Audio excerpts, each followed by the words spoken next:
What about that old man who never gets old? He's been playing. I mean, you were playing and he was playing at the same time. He's still playing. I reckon there's two Jimmy Andersons. I reckon he's got two of himself, because he just looks younger and younger and fresher and fresher. I think he has one that he stores in a fridge freezer, and brings him out, and then he puts the other one back in the fridge freezer, and he can kind of just change them every month. He's an incredible bowler. I mean, there's so many things you can say about him, but it's more his desire to keep going and improving. I think that's the lesson that he sends to everyone in life, that doesn't matter the age, that's just a number. I totally agree with that. I think England have managed both Broad and Anderson brilliantly in the last year and a half. They've made the decision to just play one of them. If they have to play both, it's because they've had injuries, or I guess they've had a week where the conditions have been purely suited to that style of bowler. So the management's been very good, but it's his desire, Harsha. He just wants to keep getting better and improving. He loves playing the game.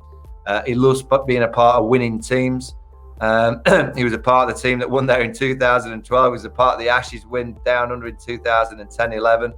And it's a similar kind of scenario, that England are getting themselves in a position of having a really strong test match team that potentially could win in India. Still a long way to go. I still think India are favourites to win the series. Beating India at home, potentially getting to the Test Championship, and then later on in the year to be a part of an England team that gets those Ashes back. That's what it's all about in English cricket. And they've made a great start in 2021. But as I said, the pressure's on now, because we all expect that this year is going to be the great year for the Test team, because they've played such good cricket so far. Did you jump out of your seat when Gill and Rahane stumps went flying? Because that was just incredible bowling. I mean, there was 3 balls in that over. I mean, that run, that LBW was gone by about that much.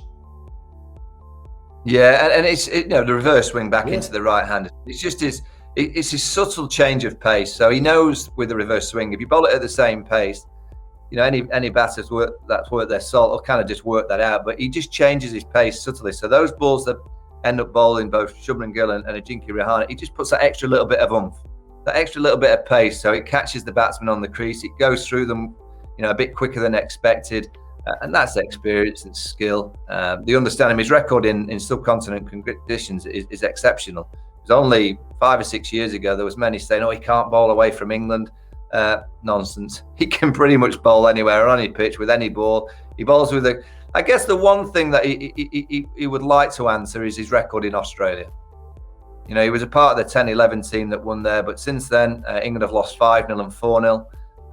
And Jimmy Anderson and Stuart Broad have had no effect whatsoever in Australian conditions. Jimmy got a 5 for in Adelaide with the pink ball the last time round. Other than that, he's not had a great deal of effect. And you just feel that he wants his final swan song. I think he'll be 39 by the age that England get down to Australia. But I think he wants to put a few of those kind of doubts to mind and have a real final, last fantastic Ashes tour. And who's going to back against him?